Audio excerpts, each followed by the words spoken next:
Hello friends, welcome to Science at Click. We are discussing the lesson carbon and carbon compounds, and today's topic of the video is allotropes of carbon. Now what do you mean by allotropes of carbon?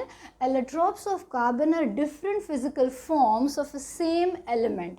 Allotropes किसी भी element के हो सकते हैं, allotropes sulphur के हैं, allotropes phosphorus के हैं, तो ये और बहुत सारे एलोट्रॉप्स आपके कार्बन के हैं। तो ये सारे जो एलिमेंट है वो एक ही फॉर्म में जब एज अ एलिमेंट एग्जिस्ट करते हैं इन नेचर, तो एक ही फॉर्म में नहीं करते, कुछ अलग अलग फॉर्म में करते हैं, उनको बोलते हैं हम एलोट्रॉप्स।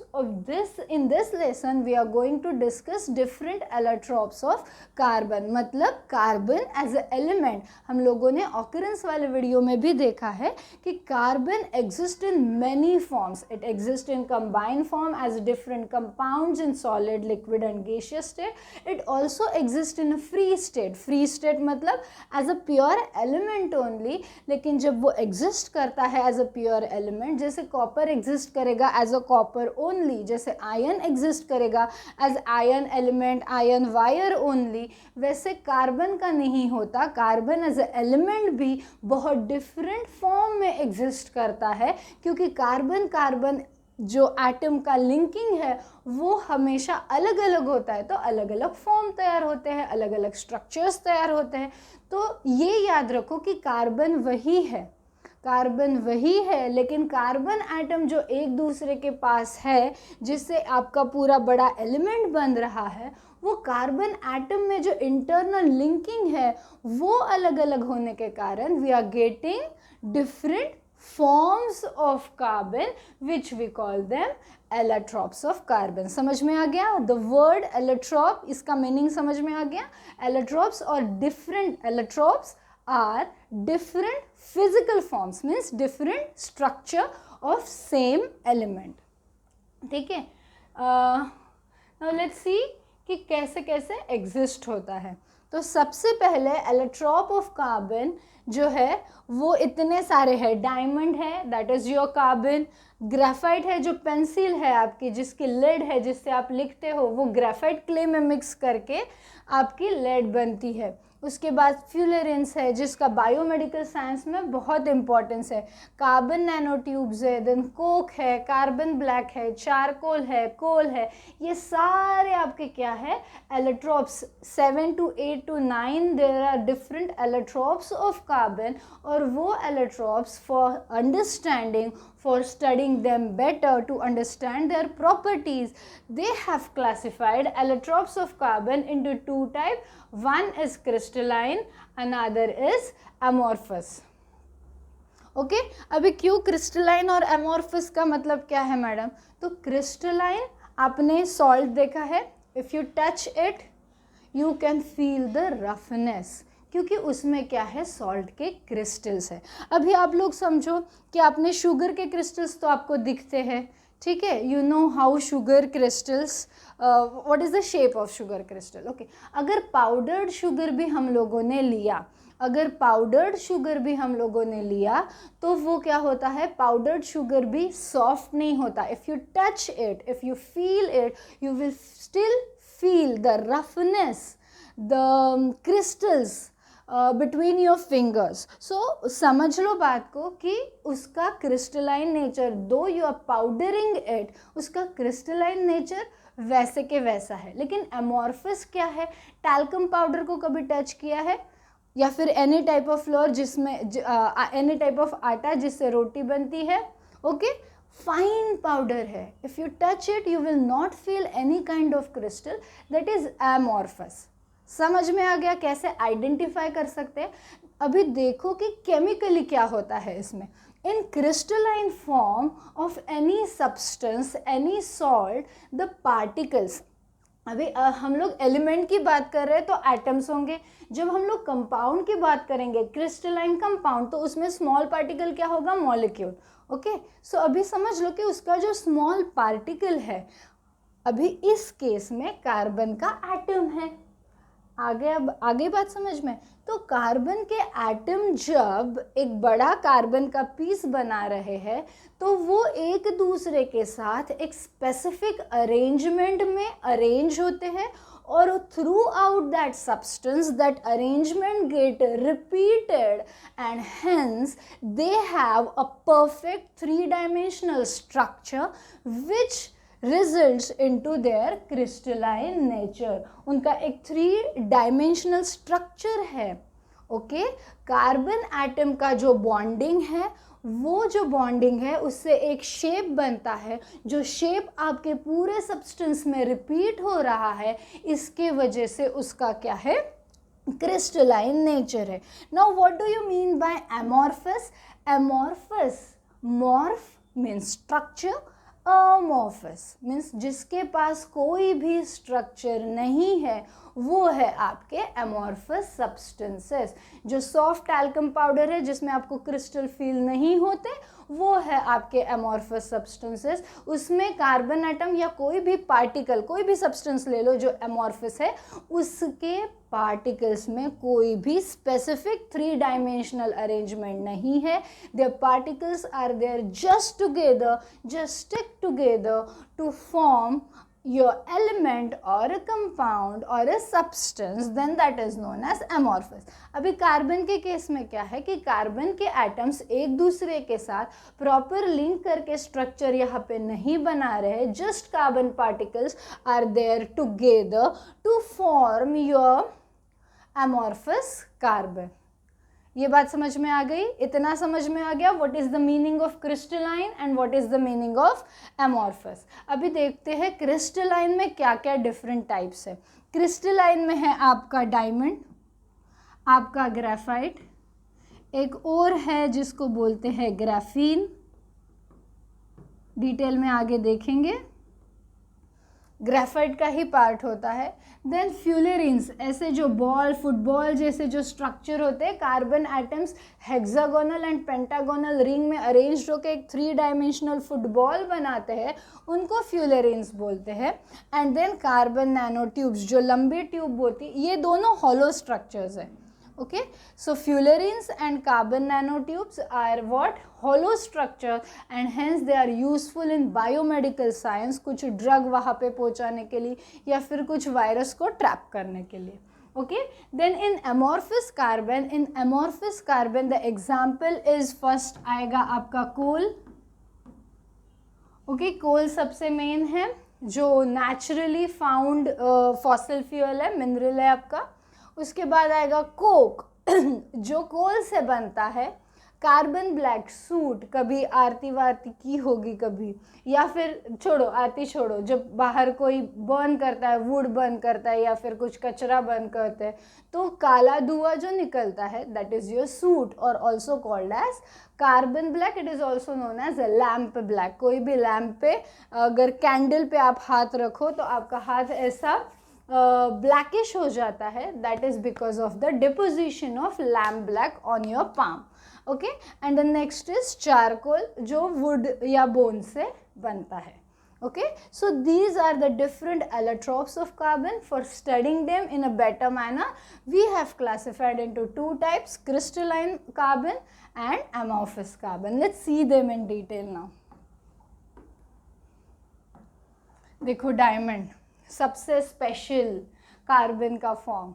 ओके, तो not only in jewellery but it is used in many different forms. Okay, so देखो पहले स्ट्रक्चर देखते हैं। स्ट्रक्चर में carbon is linked, we have seen that this is your carbon and this carbon is linked to 4 different carbons।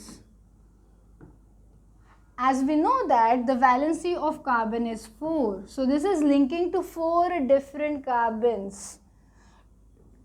in a tetrahedral manner। मतलब एक tetrahedron के 4 corner consider कर दो, तो सेंटर में एक कार्बन है, 4 कॉर्नर में 4 कार्बन है, और ये जो स्ट्रक्चर है ये रिपीट हो रहा है। मतलब ये कार्बन और यहाँ पे लिंक होगा 3 कार्बन को, ये कार्बन फिर से 3 कार्बन को अटैच्ड होगा, ये कार्बन फिर से 3 कार्बन को अटैच्ड होगा, ये कार्बन फिर से 3 कार्बन को अटैच्ड होगा, एंड दिस विल कंटिन्यू। ये कार्बन फिर से 3 कार्बन को अटैच होगा। So this framework will continue, will result into formation of a diamond. अभी ये एक स्क्वायर क्यूब कट किया हम लोगों ने डायमंड से, तो ये स्ट्रक्चर। अभी देखो ये वाला कार्बन देखो, this carbon it is attached to 1 2 3 4. As a valency of carbon is 4, it will always get attached to 4 different atoms. 4 से ज़्यादा नहीं, 4 से कम नहीं। अभी ये कार्बन देखो, okay, it is attached to 1 2 3 4। ये कार्बन देखो 1 2 3 4। ओके, सो हर एक कार्बन 4 डिफरेंट कार्बन से अटैच्ड होके ऐसा एक कॉम्प्लेक्स स्ट्रक्चर फॉर्म करेगा, जिसका जो क्या है आपका डायमंड है। समझ में आ रही है बात? अभी diamond is the hardest known material, उसकी डेंसिटी भी बहुत ज़्यादा होती है। तो this material, this hardest known natural material, okay, so इसका जो पाउडर है that is used for polishing these bigger crystals of diamond, और देन इसका कोटिंग किया जाता है नाइफ पे, okay, and for cutting rocks or for cutting in mines for drilling, these diamond coated blades are used, and of course we know that it is used in what? Jewelry, right? So this is your diamond. The next is graphite, जो हम लोग pencil के lead के इसमें use करते हैं। This is naturally occurring graphite rod. अभी इसका स्ट्रक्चर देखते हैं। नाउ इन दिस स्ट्रक्चर वहाँ पे एक कार्बन 4 कार्बन को अटैच्ड हो रहा था, यहाँ पे आपका जो कार्बन एटम्स है वो एक हेक्सागोनल रिंग बना रहे हैं, ओके, हेक्सागोनल रिंग। अभी कहीं कहीं पे 2 ही बॉन्ड दिखेंगे, कहीं कहीं पे 3 दिख रहे हैं, तो रिमेंबर बाकी के सारे कौन फुलफिल कर रहा है? आपका हाइड्रोजन यहाँ पे फुलफिल कर रहा है। तो बॉन्ड तो है 4, डोंट वरी, लेकिन एक हेक्सागोनल रिंग बना रहा है, और ये हेक्सागोनल रिंग एक दूसरे के साथ लिंक है और एक ऐसी बड़ी सी शीट फॉर्म होती है।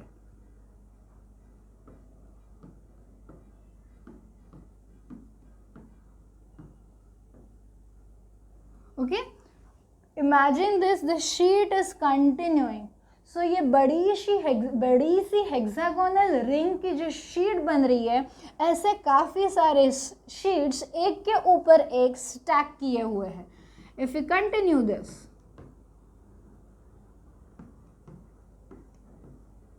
ओके, सो ऐसे काफ़ी सारे शीट्स एक के ऊपर एक स्टैक किए हुए हैं, और ये शीट्स के बीच में वॉन्डरवॉल फोर्सेस ऑफ अट्रैक्शन है। ये फिजिकल फोर्सेस है, ये केमिकल बॉन्ड नहीं है, लेकिन there exist force of attraction between these sheets. लेकिन ये थोड़े क्या है, स्लाइड्स हो सकते हैं, थोड़े से स्लिपरी होते हैं, and that's the reason you can write it with it.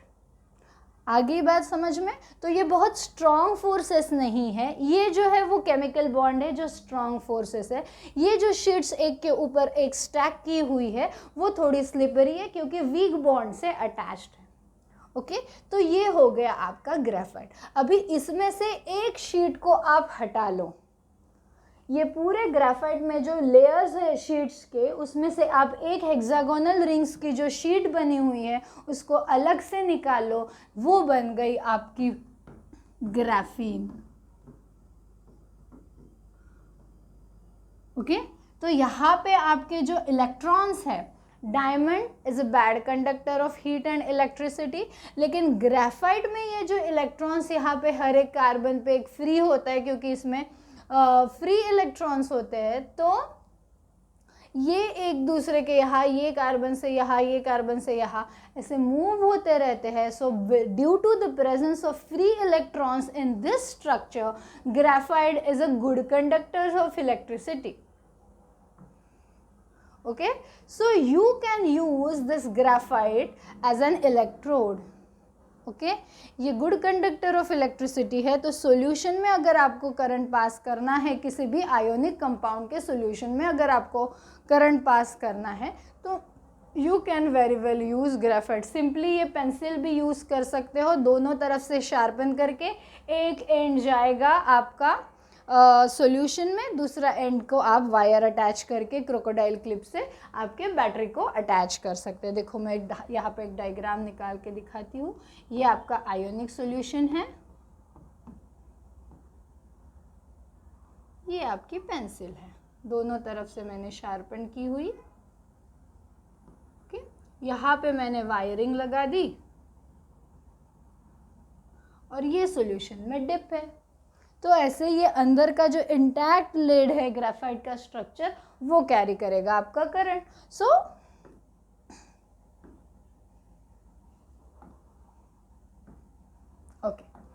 सो ये क्या हो गया आपका ग्रेफाइट स्ट्रक्चर, और इसकी एक शीट आपने निकाल ली तो ये आपका हो गया graphene. Graphene is used for greasing. Grease होता है, आपके साइकिल चलाई होगी, अभी नहीं चलाते होगे तो साइकिल में ब्रेक्स में ग्रीसिंग होता है, व्हीकल्स में काफ़ी जगह ग्रीसिंग होता है। आपके जो स्लाइडिंग डोर्स है या फिर ग्रिल्स जो होते हैं, पुराने ज़माने की जो लिफ्ट है ना, जो ग्रिल से बंद होती है खुलती है, ओके, उसमें जो ग्रीसिंग है that is made with this graphene. इसकी एक शीट आपने अलग निकाल ली ग्रेफाइट की तो बन गया आपका ग्राफीन। समझ में आ गया? अभी देखो fullerene, this is the third form of crystalline. हम लोग क्रिस्टलाइन डिटेल में देख रहे हैं अभी। फर्स्ट था आपका डायमंड, सेकेंड था आपका ग्रेफाइट, और थर्ड है आपका बकमिंस्टर फ्यूलेरिन। अभी इसको बकमिंस्टर फ्यूलेरिन क्यों बोलते हैं?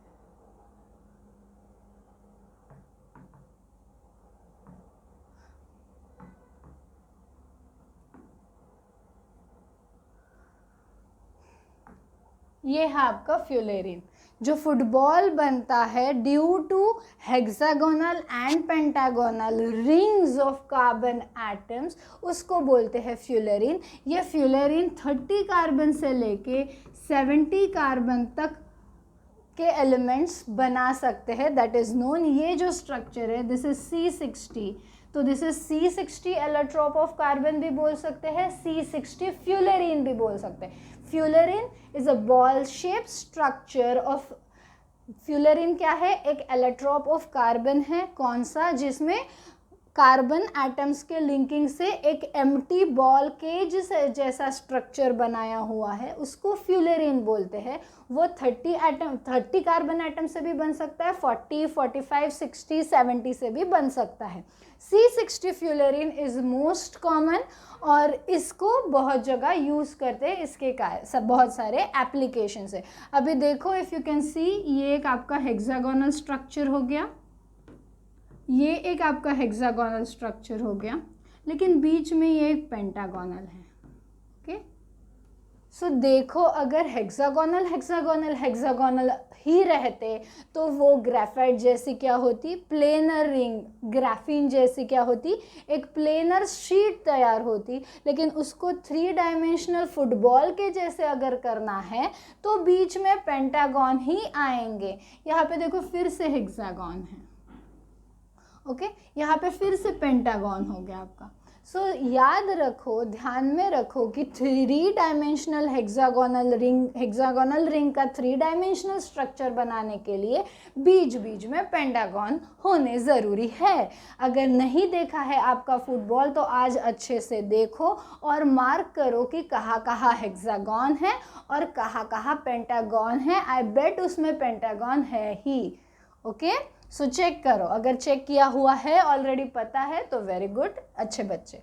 ठीक है, सो ये है आपका फ्यूलेरिन। अभी इसको बोलते हैं क्यों बकमिंस्टर फ्यूलेरिन क्यों बोल रहे हैं? क्योंकि एक आर्किटेक्ट था बकमिंस्टर करके, उन्होंने बनाया था ये ऐसा dome shape structure which resembles to the structure of fullerene. So to give tribute, he was a futurist also, to give tribute to that person, that great architect, we call it as buckminsterfullerene. देखो कोई scientist नहीं था Buckminster नाम का जिसने ये structure identify किया। Okay, ये स्ट्रक्चर आइडेंटिफाई करने के बाद ये रिजेंबल हो रहा था ये आर्किटेक्चर स्ट्रक्चर से, और ये जो आर्किटेक्ट ने बनाया था वो फिलोसोफिस्ट भी है, वो फ्यूचरिस्ट भी है, उनके नाम से फिर इसका नाम रखा गया। This is clear? So these are 3 forms of crystalline allotropes of carbon, diamond, graphite, graphene भी है उसमें, और ये फोर्थ हो गया आपका फ्यूलेरिन। This is clear. अभी देखते हैं अच्छा एक बार फिर से मैंने एक डायग्राम दिखाई है, ये देखो, ये आपका ग्रेफाइट हो गया, हाँ भैया, ये आपका ग्रेफाइट हो गया पूरा स्ट्रक्चर। ये हेक्सागोनल रिंग्स के शीट्स है जो एक दूसरे के ऊपर स्टैक किए हुए हैं, और बीच बीच में इनमें क्या है, वॉन्डरवॉल फोर्सेस ऑफ अट्रैक्शन है, physical weak forces of attraction है, जिनके वजह से ये एक के ऊपर एक है। ओके, लेकिन ये इजीली फिसल सकते हैं। अभी इसकी एक शीट अगर हम लोगों ने निकाल ली तो ये आपका मिल गया आपको ग्राफीन। डायमंड का स्ट्रक्चर आपको पता है, एक कार्बन अटैच्ड है 4 डिफरेंट कार्बन से, और ये स्ट्रक्चर थ्रू आउट रन हो रहा है आपके डायमंड से। रिजिड स्ट्रक्चर है, इसलिए हार्डेस्ट मटेरियल है। Fullerene is your what,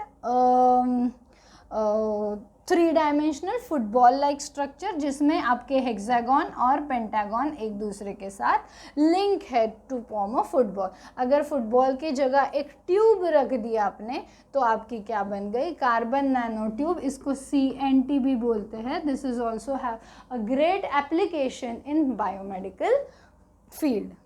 okay, तो ये सारे आपके क्या है, सारे crystalline crystalline allotropes of carbon. ठीक है, क्रिस्टलाइन एलोट्रॉप्स ऑफ कार्बन। अभी देखते हैं अमॉर्फस कार्बन। ओके, अमॉर्फ क्रिस्टलाइन में आपके ये कार्बन एटम अच्छे से एक स्ट्रक्चर में अरेंज्ड है, जो स्ट्रक्चर आपका थ्रू आउट फैला हुआ है आपके सब्सटेंस में। लेकिन जब हम लोग अमॉर्फस की बात कर रहे हैं तो कोई भी ऐसा फिक्स 3 डायमेंशनल स्ट्रक्चर नहीं है। They are just there together in any shape, in any form, but they are there together to form a substance, and that is amorphous. Amorph, no morph, no structure is your amorphous. ठीक है, अभी उसमें क्या है, आपका कोल है सबसे पहले। Coal is a natural fossil fuel that we obtain from mines. Fossil fuel, अभी फॉसिल कैसे फॉर्म होता है पता है, सबको पता है फॉसिल कैसे फॉर्म होता है।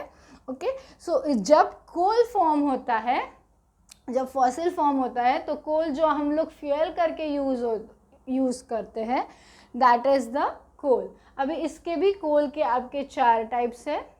4 टाइप्स कौन से हैं, एक तो आपका पीट है, फिर लिग्नाइट है, फिर थर्ड है बिटुमिनस कोल,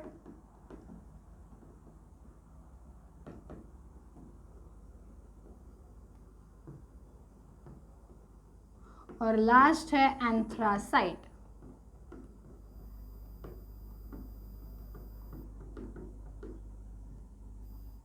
ओके, सो पीट में है लेस देन 60% ऑफ कार्बन, तो ये इतना एफिशिएंट फ्यूल नहीं है। फिर आपके लिग्नाइट में है greater than 60% to 70% of carbon. फिर बिटुमिनस कोल में आपका 70 to 90% ऑफ कार्बन रहता है, एक अच्छा फ्यूल है ये। और एंथ्रासाइट इज ग्रेट बिकॉज इस पे अबव 90% कार्बन होता है। Okay, so these are the 4 types of coal which occur naturally, and according to the percentage of carbon present in them, they are named as peat, lignite, bituminous coal and anthracite. Okay, फिर उसके बाद आता है आपका charcoal. Charcoal को आप charcoal is prepared from would. Okay, charcoal is prepare from would, या फिर बोन्स या फिर एनिमल रिमेन्स जो होते हैं उसको बहुत देर तक जब आप बर्न करते हो in insufficient supply of air, in absence of air, तो आपको मिलता है चारकोल। ठीक है, तो चारकोल जब आपको मिलेगा उसके भी दो टाइप्स है, डिपेंडिंग अपॉन आप क्या सोर्स यूज़ करें। अगर आप वुड यूज़ कर रहे हैं तो उसको वुड चारकोल बोलते हैं। अगर आप एनिमल सोर्स से कुछ बर्न कर रहे हैं to get the charcoal, then इसको एनिमल चारकोल बोलते हैं। ओके, सो आइदर वुड और प्लांट चारकोल और animal charcoal. Okay, so wood और एनिमल ये man made form of carbon है कि when we burn it in absence of air we get charcoal. This is efficient than coal. Okay, इसका energy production ज़्यादा है as compare to कोल। फिर Coke किससे बनता है? कोक आपका बन रहा है कोल से। जब हम लोग कोल को इन the absence of air for longer duration of time 36 hours, 18 hours, 15 hours ऐसे बर्न कर रहे हैं, at that time you will get Coke. अभी कोक की भी एनर्जी प्रोडक्शन बहुत ज़्यादा है क्योंकि कार्बन उसमें बहुत ज़्यादा है, लेकिन वो पोल्यूशन भी क्या करेगा? ज़्यादा करेगा। तो कोक ज़्यादातर नहीं यूज़ करते, लेकिन कोक कहीं कुछ जगह पे जहाँ पे मेजर एनर्जी रिक्वायरमेंट है वहाँ पे कोक यूज़ कर सकते हैं। ओके, सो कोल से प्रिपेयर होगा आपका कोक। चारकोल प्रिपेयर होगा एक तो प्लांट से, नहीं तो एनिमल से। और लैम्प ब्लैक और सूट मैंने पहले ही आपको बता दिया है कि जो फाइन कार्बन पार्टिकल्स इमिट होते हैं after burning, that is your soot और लैम्प ब्लैक। या फिर जो घर में काजल बनाते हैं तो दिया में आपका यूज़ हो रहा है oil which is a carbon source, और जब वो बर्न होती है बाती तब ऊपर कॉपर के वेसल रख के उसके ऊपर पूरा काजल ये करते हैं। ये that is your lamp black और soot which is very good for your eyes when it is made natural. ये पाउडर्ड फॉर्म में होता है, एकदम फाइन पाउडर्ड फॉर्म में। उसकी पेस्ट बनाते हैं घी के साथ which is again a carbon compound and which is very good. But if you buy it from outside from the market then we are not sure what type of chemical is mixed with it because it's not that natural. तो ये समझ में आ गया amorphous form of carbon. 4 type है यहाँ पे, coal, charcoal, coke और लैम्प ब्लैक। फिर कोल अगेन फिर से डिवाइड हुआ है 4 टाइप्स में, peat, lignite, bituminous coal and anthracite. एक मिनट, हाँ, peat, lignite, bituminous coal and anthracite according to the carbon percentage. फिर आता है आपका चारकोल जो वुड या एनिमल सोर्स से बन रहा है। ओके, हीट करने के बाद इन the absence of air you get charcoal. और कोल बनता है आपका कोल से, इसको क्या बोलते हैं? इसको pyrolysis. The process is known as